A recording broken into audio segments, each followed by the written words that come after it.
fellow rider. The Rockin' Ranch.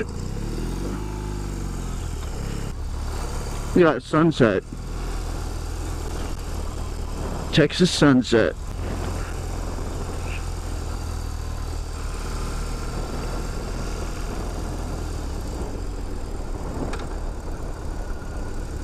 Look at that Texas sunset.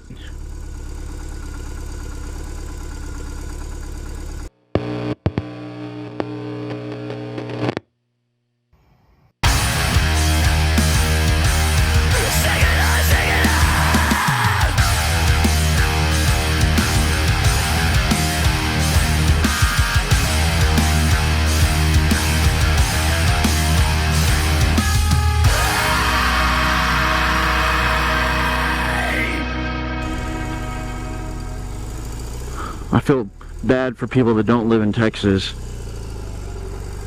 If you've ever had to pull over on the side of the road to check your bearings because you tend to ride without mounting your phone on your bike and you don't wear gloves that are touchscreen compatible, go ahead and hit that like and subscribe button. What's up, y'all? Doing errands today for the holidays. Doing errands on the bike, at least running around trying to get things done before Christmas hits. And then I'm heading to the studio after these errands so that I can finish tracking the guitars. Well, not guitars, I guess. Well, I've got two ideas. I can either double track guitars, which I tend to do on most things, or I can single track guitar and run it into 2 amps at the same time, mic'd up. That's what I think I'm gonna do, but that also requires a lot more cabling that I don't know if I have everything accessible where I can split it to do that. But we'll see. I need to track the guitar for that track that I've been doing. If y'all saw the other video, I already did the drums on that video. So this one will be the guitar, and then I'll probably show you a little bit of mixing them all together, and you'll see the fully fledged out version of a tracked guitar. And it's a very basic run up to how I do things, or how anybody does things, really, anybody records. But it'll be a very basic showing of how it's done. And if anybody's interested in seeing more or details, mixing, mastering, behind the scenes, EQing, things like that, all the sit down intensive stuff, because really that's a lot of sitting down that's boring, trying to figure out how to make that entertaining when even I get frustrated sitting there for hours on end. You get fatigued just listening to things and trying to get it to sound the way you want it to sound and sound correct in headphones and a mix on speakers. But if you're interested in it, leave a comment down below and I can work on getting that for you guys too. But yeah, I need to add the guitars in, and we'll put that in, get a mix going, and that way you can hear a finished product. Besides that, I'm just spending my time leading up to the holidays doing errands. I haven't really seen any deals on music equipment that have struck me that would seem interesting. But I do own a lot of stuff, but you still end up buying stuff anyway. That's always a thing. There's always a guitar pedal, or usually it's something somebody would have released new that would have came out more recently that would have caught my attention, but I just haven't seen anything. If there's anything that you guys like to look at during the holidays, even for yourself or for other people, let me know. Because even me, I struggle to buy gifts for people. I'm not the person that can really figure out what somebody wants. You just kind of got to tell me exactly what it is, and then I'll pretty much get it. If you make really large hints and I'm paying attention, I might get them. But yeah, other than that, I have no idea. And I'm not going to go the sentimental route. I've been burned by that too many times. Because what I think is sentimental is often not what somebody else thinks is sentimental. So it's really just not a winning combination for me to do. Yeah, let's head to the studio. We'll finish tracking these guitars, get a mix going, let you guys hear that. Alright. So, brought 2 different guitars today.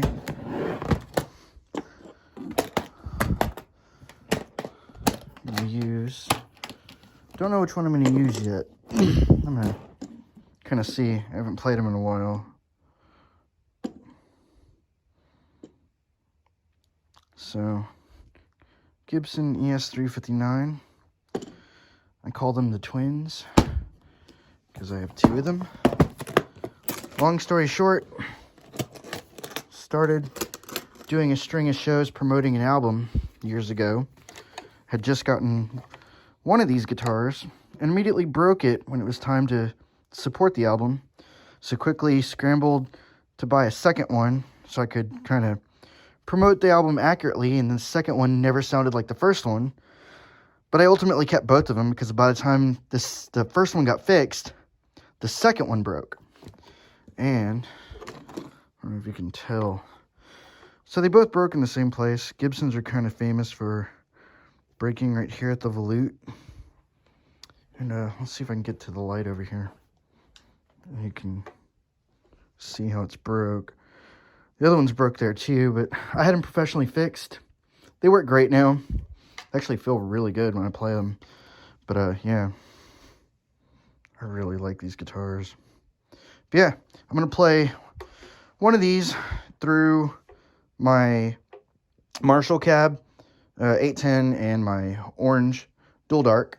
I might actually use the A channel because it's a little less gainy, and I kind of want this to be more rock than kind of metal sounding, so that's probably what I'm going to end up doing. So, all right, let me get some mics up, and let's get to it.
Oh, look at that. Beautiful horse.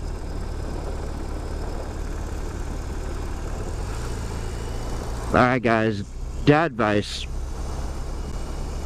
Wage war on your weaknesses. It benefits you greatly to take time and think about the things that you're not good at. And that you can apply this to anything. You can apply this to your job, to your personal goals, to your hobbies, to personal fitness. Look at things that you're not good at, be objective about it, and own up to the fact that you're not good at it.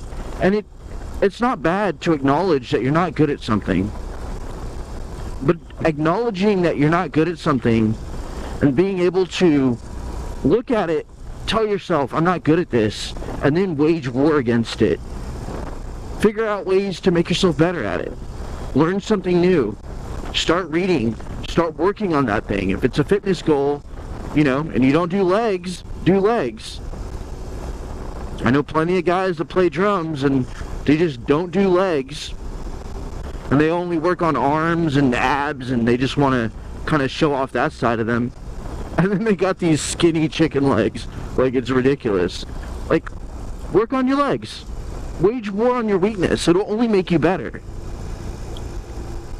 So for me, working on the drums and the guitar and the bass and all that, all this, and then mixing and mastering, like, my strong point has usually been guitar, because that's the instrument I played the most over the years. And I went to college and I studied drums, but I studied jazz drums, not exactly powerful rock hitting. And I tend to look at drums kind of more from a jazz perspective, so it takes a little bit more energy for me to think about it in terms of, you know, how a powerful rock player would hit. So when you think about jazz drums and how they're not really heavy hitting, I am not a very heavy hitter when it comes to playing the drums. So when I play the drums, I have to mix and EQ them in a way to make them sound more powerful, or to get more of that sound out of them, because I'm not primarily a heavy hitting drummer. So I have to mix them in that way to make them come more alive in the recording. If I don't do that, I'll just find a drummer friend and have him play. And normally most drummers play rock, so they want a heavy hit. I'm just not a heavy hitting drummer because I was more interested in jazz. So I had to wage war on my weakness and learn how to compensate for that. So wage war on your weaknesses. It'll benefit you in the long run. Alright. If you like what I'm doing, you know, hit the like button, subscribe, leave a comment, let me know. If you hate what I'm doing, leave a comment. I'll read your hate too. Doesn't hurt my feelings. Alright guys. Remember, pull hard, play hard.